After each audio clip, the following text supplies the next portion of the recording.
The very fact that I seriously was annoyed with myself for forgetting to collect a body that offered me blood is sort of at the heart, no pun intended, of what the enjoyment, the kind of sick enjoyment of this game is. And before I go much further in talking about it, I will put up the disclaimer that this game, Abomination, may contain themes that are upsetting to people, that are mature themes, in some manner different than killing a goblin in a dungeon, which is more the typical murderous fare that's on this channel. So if those themes are not to your liking, you should click away and not watch the rest of this video. This game, Abomination, the Heir of Frankenstein, is not typical of the games that I play or that I treat on the channel. It is, in its core, a worker placement game, and I mentioned in some other videos toward the end of last year that I was interested in playing more worker placement games and really exploring this genre because I would admit, a bias in the past against games that contain things like this, as opposed to games that contain things like this, which I imported from another game to watch me play this game and add a little more of the feeling that I'm used to getting out of games. What this video is going to talk about a little bit is that idea, that concept of a feeling that a game gives, and it will do so by examining some of the mechanics of this game, but there are excellent videos about this, one in particular that I put a link to below, that explains actually the mechanics of how this worker placement game functions. And I'm not going to go through that here in detail, although I will explain enough to give a sense of what's going on. But what I want to talk about in this video is the way in which a game like this, and to some extent a mechanic like this, which I have to admit, as I said, I was biased against because I just felt that these wooden meeples was something I just did not want to deal with in a game. To me, they were antithetical to theme, but indeed, actually, I was wrong about that. And I was wrong about that and can see that coming out so clearly here, as well as in a few other games I'm starting to play that are worker placement. The phrase drips with theme is something that I just, it's like a hackneyed phrase at this point, but indeed, that is what happens here and what is enabled by this worker placement mechanic.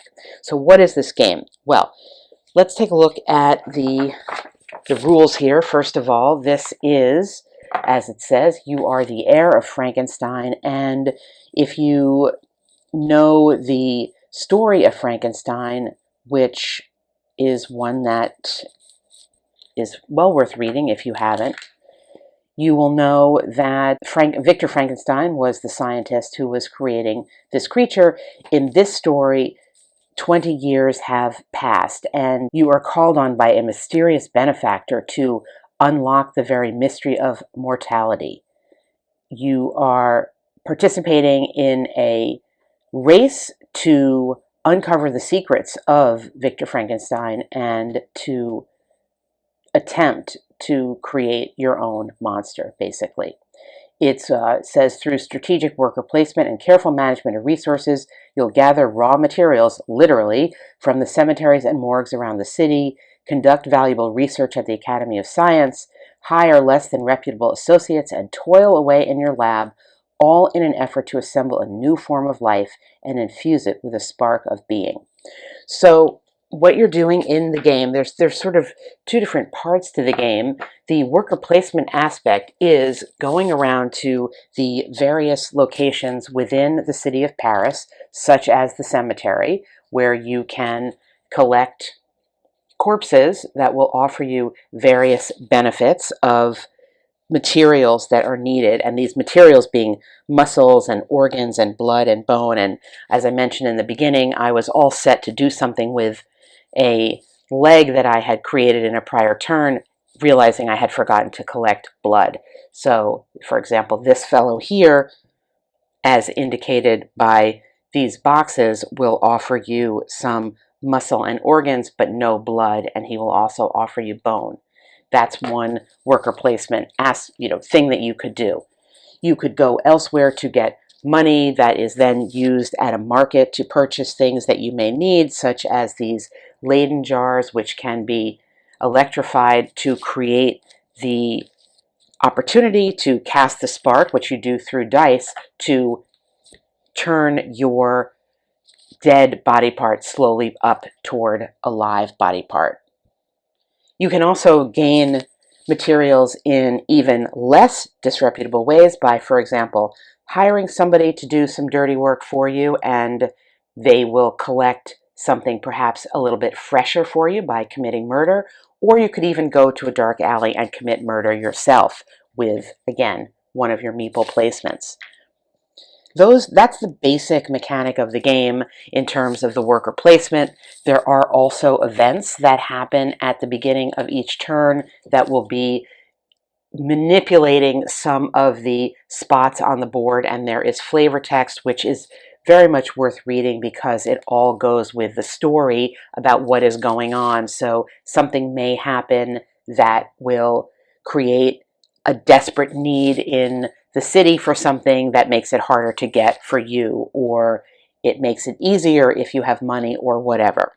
It is a victory point game, and you can see around the track here are the victory points that you will collect for the animation of various parts, and those are mitigated by whether the level of decomposition of the material that you use, as well as some other factors that don't need to be presented here. I'm giving a very brief overview, obviously. As I said, I recommend, again, highly the video that I link to below for a further detail of what this game offers mechanically in terms of what you can do.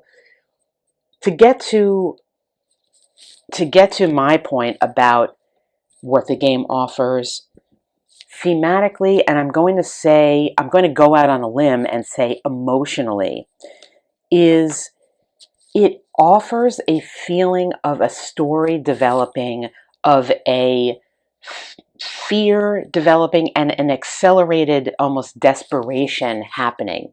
Because for the solo game, and I will say here that you can find, and I'll also put the link on BGG, that out of the box there is not specifically a solo variant. On BGG it is by the, I don't think, actually I'm realizing now, I don't think I showed you any of the credits of the game. And here are the credits for the game itself, as well as the credit for the solo variant here. For the solo variant, what happens is you are playing against an increasingly populated group of investigators who are represented by another color meeple, who are following you around the city, and in effect they are occupying various worker placement locations to make them unavailable to you, but also if they show up at a place you are, there is an investigate action and they can attempt to try to capture you. You can evade them, you can even murder them or bribe them. So that is the solo mechanic of it. And the impact of it, as more and more of the investigators come in during the rounds of the game is conducted over 12 rounds, is that the city is getting more crowded with investigators. So it works mechanically by taking up spots that you cannot go to, and thus replicating what would happen if you were playing against another player. And it also gives this sense of desperation, and that you got to try to get out of the way of even more and more of them that follow a path that is determined by rolling these two dice after you place your own character to move the other meeple. It works. It's not hard to manage, and it does what it needs to do in terms of both taking up the space, but also accelerating the pressure on you. And that is the key to this game. Because what happens is, as you go around and you collect your parts, you not only need to place your meeples in a way that is efficient, but you obviously need to place them in a way that is going to supply you with the resources that you need. And these resources are not equally available, obviously, at the various places. So there's the management of that planning mitigated by the fact that you're sort of in a hurry. The idea that once you get these resources together, you're going to be rolling an unpredictable dice to animate them is brilliant, because it really it's a great example of using something that can be so random. There are ways to mitigate some of the randomness. If you, again, this is a choice that you may make during the course of the game. So for example, if you, just to pick something that I picked up, if you decide to do some research at the academy, you can gain a benefit, and one of those benefits would be the inclusion of something that would allow you to re-roll these dice if you got a poor roll when you were trying to animate. But the idea that part of the game in your lab phase is to throw the switch, and that throwing the switch is literally throwing these dice, is perhaps one of the best uses of a traditional game mechanic with a thematic concept in a story game that I can think of. It's like, it really makes your heart race, and it is just spot on in terms of that design decision and that narrative decision, that choice about the story. The other aspect of this book, and I won't, or book, see, I called it a book.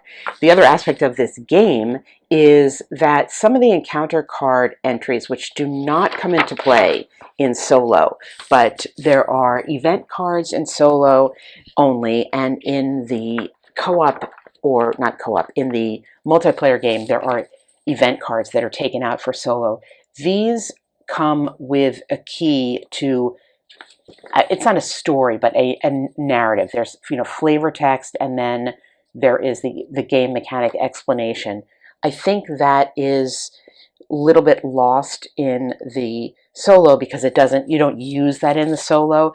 I can't say it feels missing from the solo, and I have not played this competitively, but I do think that perhaps, as with worker placement just in general, that it would be I can't say it would be a better experience, because for me, this, as a solo game, this works incredibly well, because the theme and the story is just so, you really feel like you're making these choices, like, am I going to go to the cemetery, which is relatively easy to do, but you're not necessarily getting the best stuff, or am I going to try to bribe someone to get into the morgue, where I'm going to get some better stuff, but money is very precious in this game. And for me to get more money, I've got to kind of shore up my resources and go over to the academy, for example, and do a lecture or donate some blood. I've got to do something that's not really,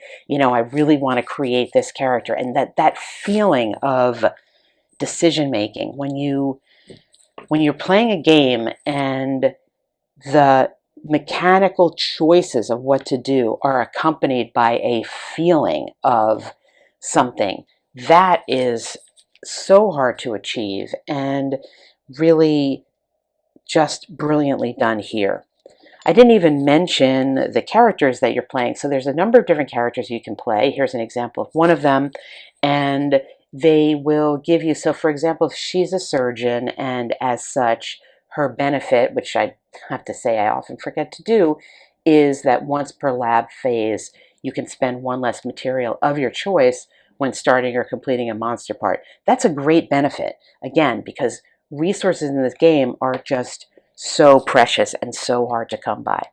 Just taking a look here at the back of the box, it's called a Gothic strategy game of monster building, and indeed that is what it is. That in every possible way, this game is Gothic. It is strategic, and you're building something, and it is, I would love to know a little bit more about the origins of this, frankly, who thought of this, because I'll tell you that here's just a look at the front of the box.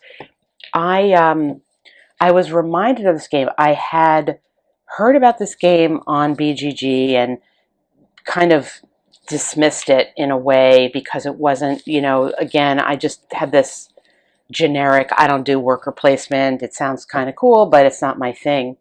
And then fairly recently, one of my kids had read Frankenstein for school, and we were talking about it, and she said, that would be really cool if they made a game of Frankenstein. And I said, they did. Somebody did.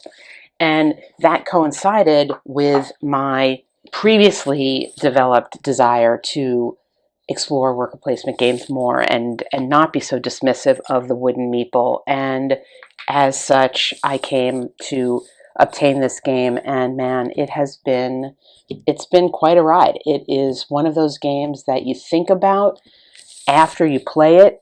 It plays fairly quickly, I think, once you get down sort of what everything does. And there's, at least for me, there was a little bit of a learning curve there because this is not typically my style of game. I'm not qualified to assess how complicated this is as a worker placement game. It doesn't feel that terribly complicated to me, although there are a lot of intricate and related things, and there's so much you can do because there's other choices of placement even in your lab that I didn't show you, that you can go to your own lab and do various things. I think that and I'm holding here, these are the materials, these are the things that are used for materials. I suppose if I had one wish for the game, it would be that these materials were not the plastic cubes, that they were rather cardboard, although I suppose you're handling them so much that could be tough. But that does take a little bit out of the kind of grim color palette of the game. Obviously, this is blood. This is a decomposed animal part. This is a bone, and this is your muscle, and then the organs are this. Some of the colors on the cards are a little hard to read, so here's a key to what you need to complete as a muscle part. I find this a little confusing. If you have color issues, you might too, but that's really the only ding I have on the presentation of the game. The components are great. The marriage between the mechanic and the story and the actions you take, it's really exceptional. So that's my take on Abomination. As I said, it's been covered in different ways. Obviously, it's not a new game. It's been covered in other videos, and if I'm approaching it here as somebody who is not really as I'm approaching it here as an experienced gamer, but not someone experienced in this genre, and as a gamer who is interested first and foremost, I would say, in any game, in the feeling I get, in the story I get from the game. I don't really care about victory points, but here, what's interesting about the victory points is that they're so connected to what you're able to do in terms of your animation of the body part. And that makes it worthwhile, because you want to get more victory points because you want to get a better body part to animate and create, because you want your monster to be better. And so because the victory points are connected in that way, it does make me care about them.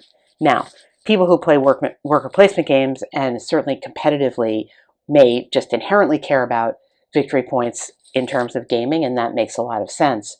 But as somebody who doesn't, the story of the game makes me care about them, and I do care about them, and that works as well. So again, if you have any interest in the Frankenstein story, for example, if you're not particularly squeamish, for example, and if you're interested in worker placement games, either in exploring what they might be or in them in general, but most important, if you're somebody who cares about story or theme in game, I highly recommend looking into this one.